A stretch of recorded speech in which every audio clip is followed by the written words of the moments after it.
Okay, welcome back everyone to the deep dive. Glad to be here. Today we're really digging into something I think touches almost all of us, especially as, we get a bit older.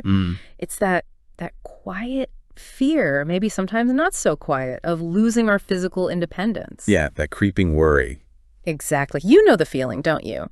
Where maybe a flight of stairs starts to look like a mountain, or you wonder if your legs will actually hold up for that long walk you used to love. Or even just getting up out of a comfy chair without that little extra effort. Right. Or the dread, the real dread, that a simple trip, a stumble could lead to a fall, something really serious. And for so long, the message we've all heard, pretty much universally accepted, is, well, it's just part of getting older.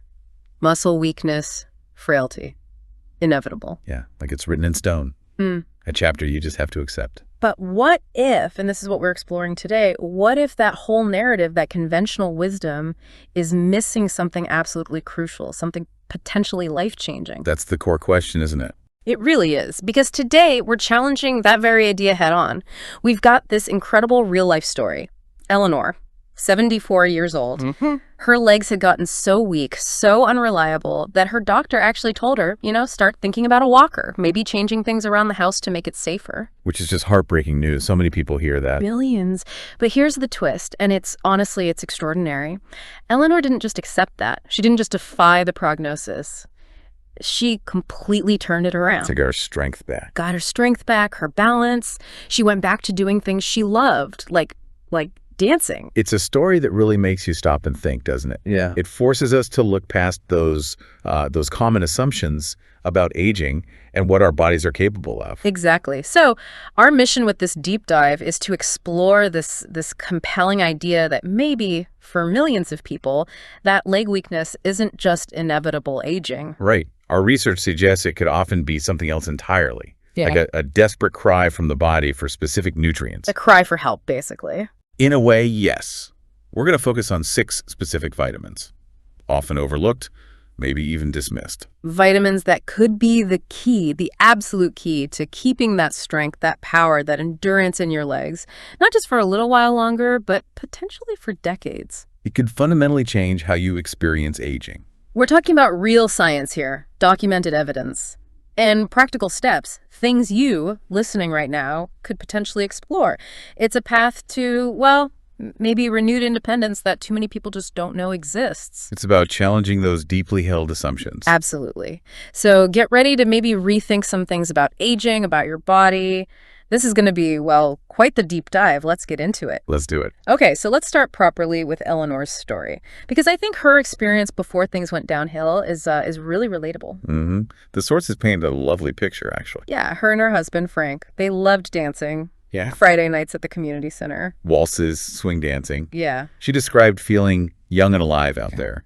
Moving with confidence, Her legs had always been strong, carried her through an active life, kids, grandkids, gardening. Just living life fully, which makes the decline, when it came, feel even more stark, more devastating. And it happened fast, didn't it? The research mentioned just 18 months. Yeah, a really rapid change over about a year and a half. Those strong legs just started to fail her. Weak, shaky, unreliable. That's the word she used. She said even walking from the bedroom to the kitchen became this huge effort, having to stop, lean against the wall, just completely wiped out. Oh, wow. And her husband, Frank, just watching, feeling helpless, seeing the person he danced with, seemingly fading. That's tough. And then came the doctor's visit.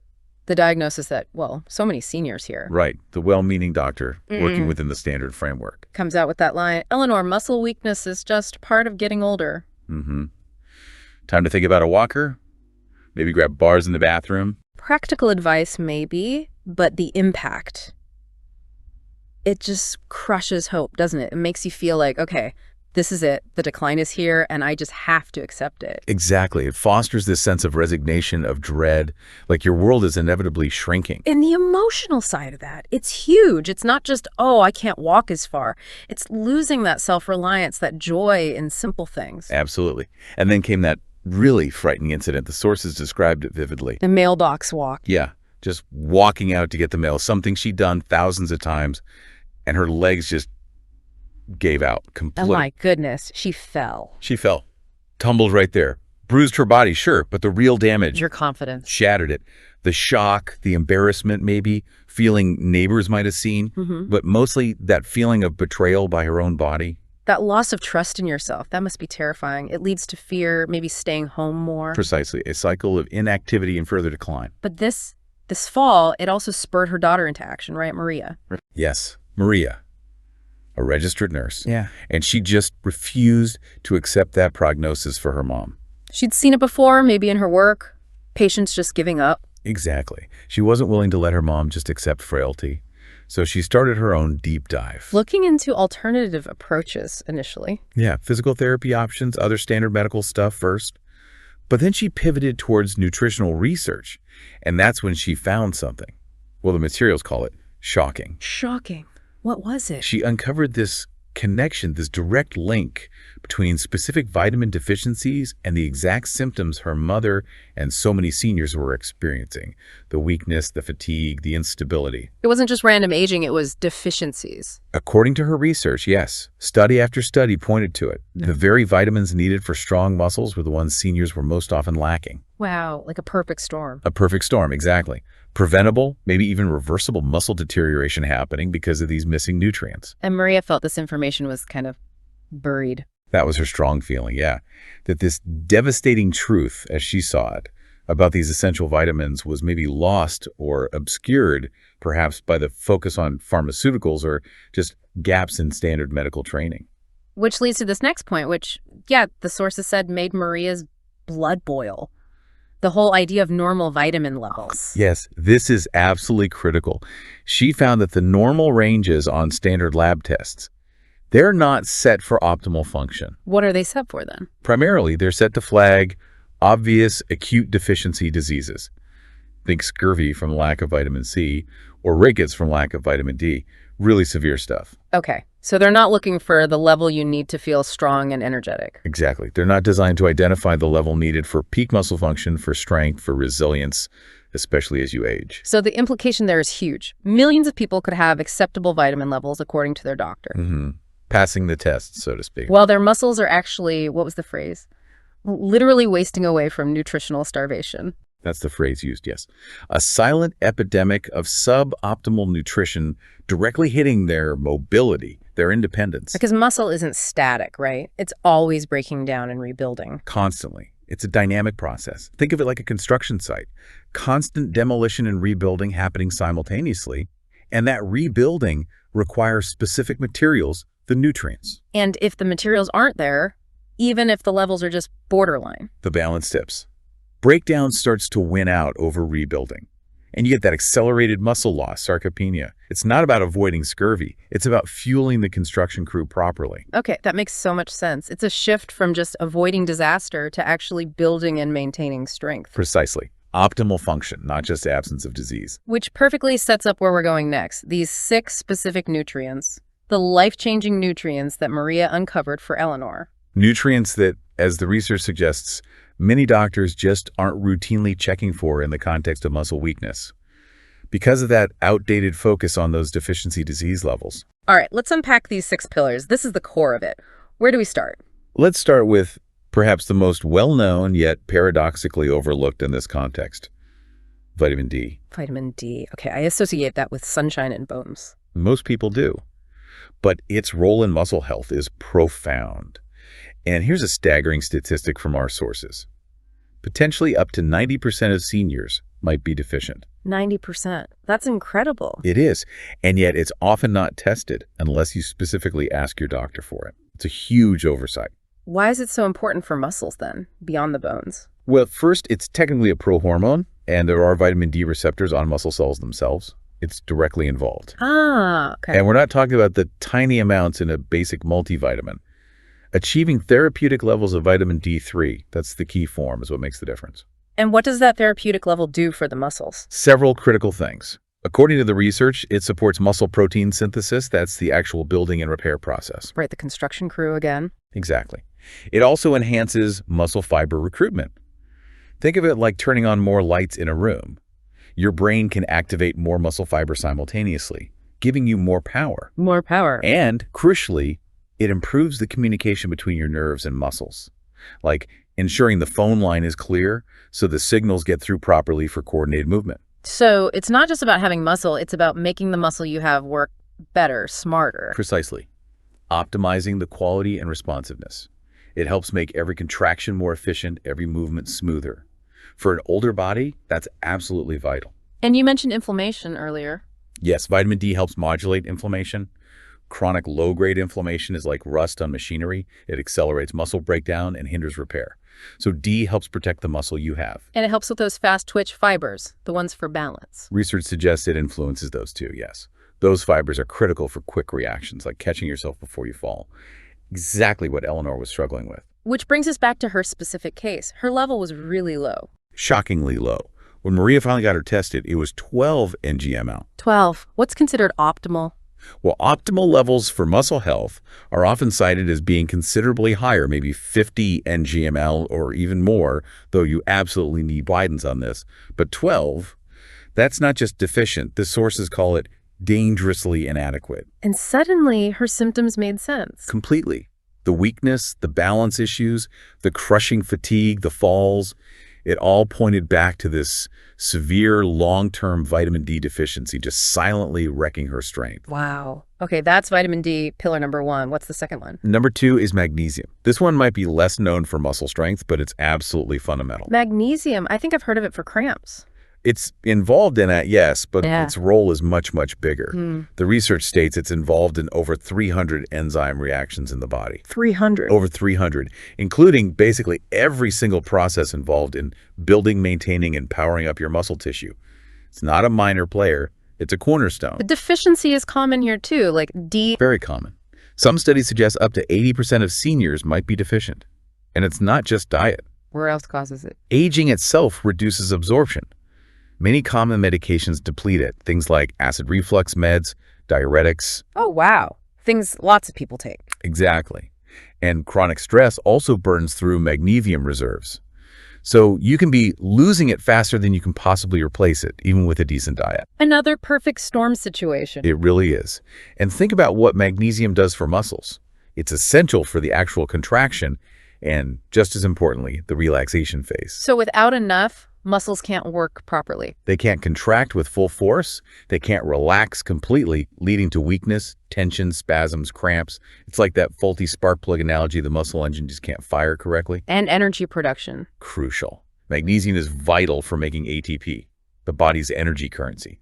Low magnesium means low energy at the cellular level, literally starving your muscles of fuel. But here's the part that really stood out for me from the notes.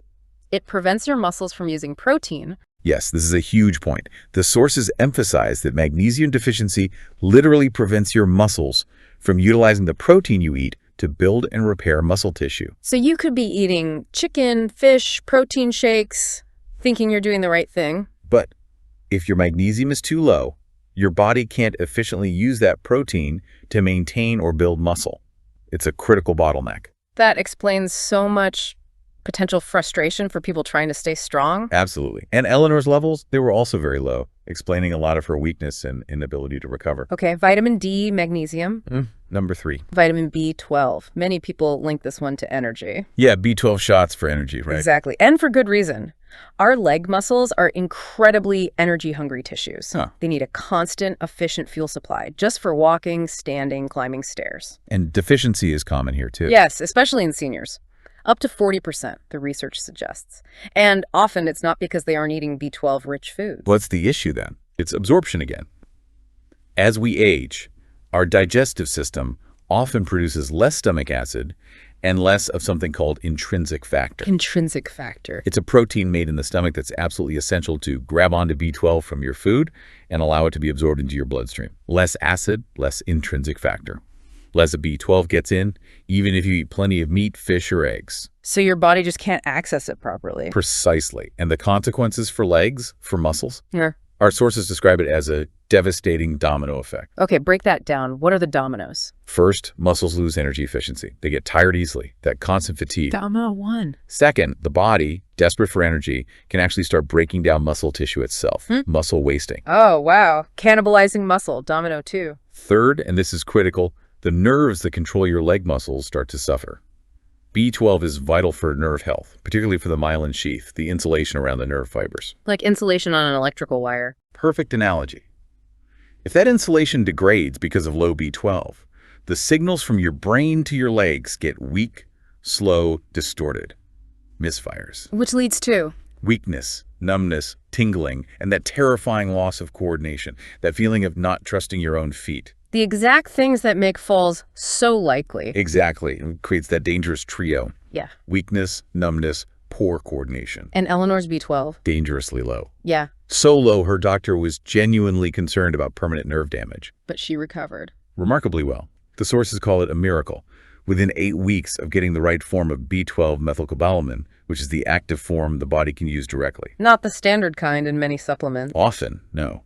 Cyanocobalamin is common, but needs conversion. With the methylcobalamin, her strength came back, energy soared, the weakness vanished. That really shows how crucial not just the nutrient, but the form of the nutrient can be. Absolute critical, especially when absorption is already compromised. Okay, D, magnesium, B12. What's number 4? Number 4 is vitamin K, Yeah. specifically vitamin K2. K, yeah, again, I think bones. And maybe blood clotting. That's K1 for clotting, mostly. K2 is the one really emerging in research for bone health, working with vitamin D. But the cutting-edge stuff our sources highlight shows it's also absolutely crucial for muscle function. Really? Muscles, too. How? It seems to work synergistically with vitamin D within the muscle itself. We know K2 helps direct calcium into bones and keeps it out of arteries, which is vital. Right, prevents hardening of the arteries. Exactly. But beyond that, it appears to help optimize the actual mechanics of muscle contraction and relaxation. It helps improve how muscle fibers are recruited for tasks, enhancing overall power and endurance. So, stronger contractions, better stamina. That seems to be the picture emerging. It helps the muscle machinery just run more smoothly, more powerfully. And deficiency symptoms. What does low K2 feel like in the legs? Weakness, shakiness, and being prone to cramping and spasms. Makes normal movement really difficult, really uncomfortable. And this one is sneaky, right? The deficiency. Very sneaky. Our sources say it develops slowly and silently. The symptoms creep up so gradually. That you just blame it on getting older. Exactly. Oh, I'm just stiff, or my legs cramp sometimes now. You don't connect it to a potential nutrient deficiency that could be fixed. Like that slow leak in the car tire analogy. Perfect. You just keep putting air in, accepting it, until it goes flat. And Eleanor's K levels? Practically non-existent, according to the materials. Which explain not just the general weakness, but those awful cramps and spasms that were keeping her awake at night, making her scared to walk far. But they improved with K2 supplementation. Within weeks, yes, those cramps and spasms started fading. Her legs felt more reliable, stronger. Another piece of the puzzle falling into place. It really shows how these things are interconnected. The D, the K2, the magnesium, all working together. Absolutely. Muscle function is complex. It needs the whole team. Okay, that's 4 down. Number 5. Number 5 is vitamin C. Ah, the immunity vitamin. Oranges. Cold. That's what everyone knows it for. But it has another absolutely essential role, especially for our legs, our structure. It's critical for producing collagen. Collagen. Okay, I hear about that for skin. The muscles. And tendons and ligaments. Collagen is the main structural protein. It's like the scaffolding, the connective tissue that gives strength and resilience to your muscles and connects them to your bones. It holds everything together. So without enough vitamin C, you can't make enough collagen. And your muscles, tendons, ligaments literally can't maintain their structure. They can't repair the normal microscopic damage from daily use. So they get weaker, more prone to injury. Exactly. Progressive weakness and wasting. Think of it like trying to build a house with crumbling bricks. The structure just isn't sound. So it's not just about building muscle mass, but maintaining the quality, the integrity of the tissue. Precisely. Maintaining the architectural strength. And there's research linking vitamin C levels to muscle mass in seniors. Strong research, yes. The sources call it mind-blowing. Seniors with optimal C levels consistently show significantly more muscle mass, greater leg strength, and just better physical function overall. Yet probably not the first thing a doctor thinks of when someone complains about weak legs. Rarely, it seems. Yeah. It's another blind spot in that conventional view. And Eleanor's level, was she low here too? Borderline deficient. Not severely low like her D, but low enough that, combined with everything else, it was hindering her body's ability to repair daily wear and tear. Even though she thought she ate healthy. Yes, which shows that healthy eating is complex, and needs might change or absorption might decrease. That borderline level meant her muscles were gradually deteriorating, losing that structural integrity. It's amazing how these borderline levels can add up to such significant problems. It truly is. It's the cumulative effect. But the turnaround here was quick, too. You mentioned 4 months. Yes. The sources highlight that within about 4 months of addressing the vitamin C along with the others, she went from barely making it to the mailbox to taking daily walks confidently. And thinking about dancing again. Thinking about dancing again. A huge, life-affirming shift. Shows the body's incredible capacity to heal when it gets the right building blocks. Okay, that's 5 incredibly important nutrients. What's the 6th and final piece? The 6th piece is actually a group, the B-complex vitamins. Ah, like a family of vitamins. Exactly. Our research describes them as working together like a perfectly coordinated team. If one member is missing or lagging, the whole system suffers. We already talked about B12, which is one of them. Which others are key here for leg strength? The sources specifically pull out B1, which is thiamine, B6, pyridoxine, and B9, folate. These, working together with B12 and the other Bs, are fundamental. Fundamental for what, specifically in the legs? They're essential for nerve function, transmitting those signals correctly, for energy production, actually fueling the muscle contractions, and for all the complex biochemical processes needed to build and repair muscle tissue. The engine room, basically. The engine room, the wiring, the fuel lines, they're involved in everything that makes muscles work properly. Let's break those down quickly. B1, thiamine. Crucial for converting carbs into glucose, the muscle's main fuel.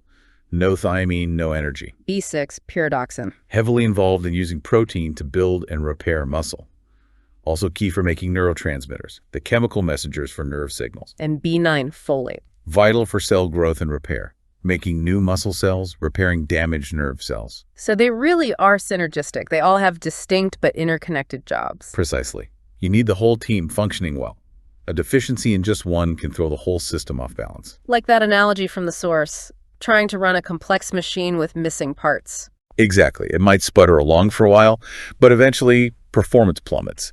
You get the weakness, the fatigue, the coordination issues. And Eleanor, was she deficient in these too? Yes. Testing showed deficiencies in multiple B vitamins, B1, B6, B9 on top of the B12. Wow. So that explained even more maybe the fatigue mood changes? Absolutely. The profound fatigue, yes, but also some of the mood changes and even mild cognitive fuzziness he'd been experiencing. It all started to connect back to these nutrient gaps. And addressing these B vitamin deficiencies led to? A miraculous transformation, as the sources put it. Her physical strength improved, but so did her mental clarity, her mood. Highlighted how interconnected it all is. Muscle weakness isn't just local, it's systemic. Often, yes. It reflects broader issues with energy, nerves, cellular repair throughout the body. The B vitamins really illustrate that. Okay, so those are the 6 pillars. Vitamin D, magnesium, B12, K2, vitamin C, and the B-complex team. And Eleanor's story brings it all together, her transformation. Tell us about the final outcome. It's genuinely remarkable. Within 6 months of identifying and correcting all these deficiencies, optimizing her levels, she didn't just get back to her baseline. She surpassed it. She surpassed her previous level of function, became more active, more confident, more energetic than she'd been even in her late 60s. Back dancing with Frank. Back on the dance floor, moving well, full of joy. From barely walking to the mailbox to being more vibrant than she'd been in years, it's an incredible turnaround. What did her doctor make of all this? Apparently stunned.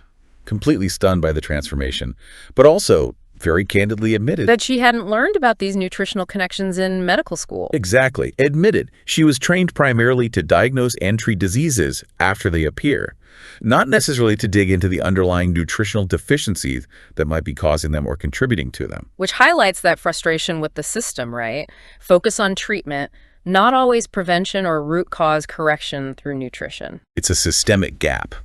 Proactive, preventative nutrition often falls outside that standard model of care, managing the crisis rather than building foundational wellness. And it leads to what you called an unnecessary tragedy. It really feels that way sometimes. Eleanor's story is amazing, but it shouldn't be unique. It should be an example of what's possible. But instead, millions of seniors are struggling. Struggling to walk, maybe choosing not to walk much because it's hard or scary, potentially because of easily correctable vitamin deficiencies. Deficiencies that are stealing their strength, their independence, their joy. All because the dominant narrative is still, oh, well, it's just part of getting older. And accepting that narrative, it has real costs, doesn't it? Hidden costs. Immense cost. Think about it personally, for you listening.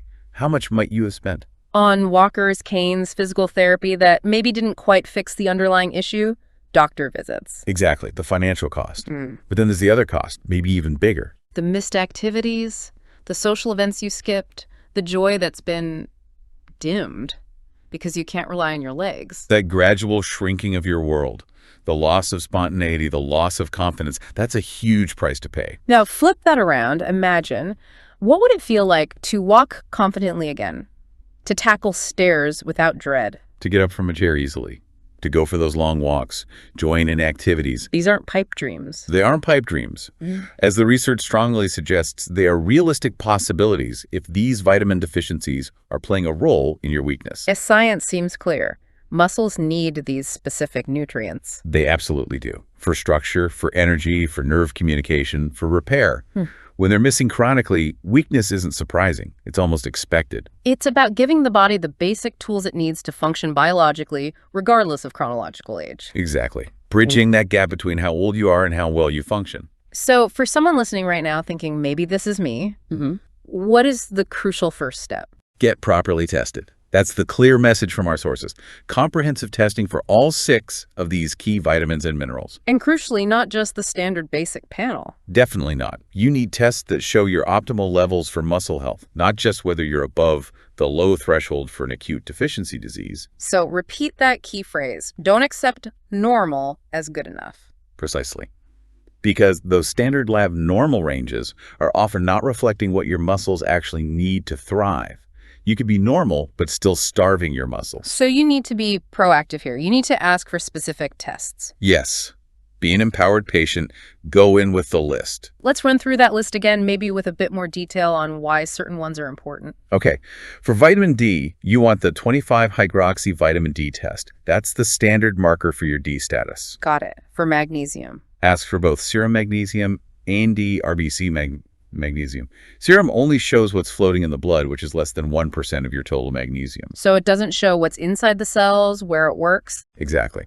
RBC magnesium gives a much better picture of your intracellular levels, what's actually available to your muscles and nerves. It's a crucial distinction. Okay, serum and RBC magnesium. What about B12? Request vitamin B12 and D methylmalonic acid, MMA.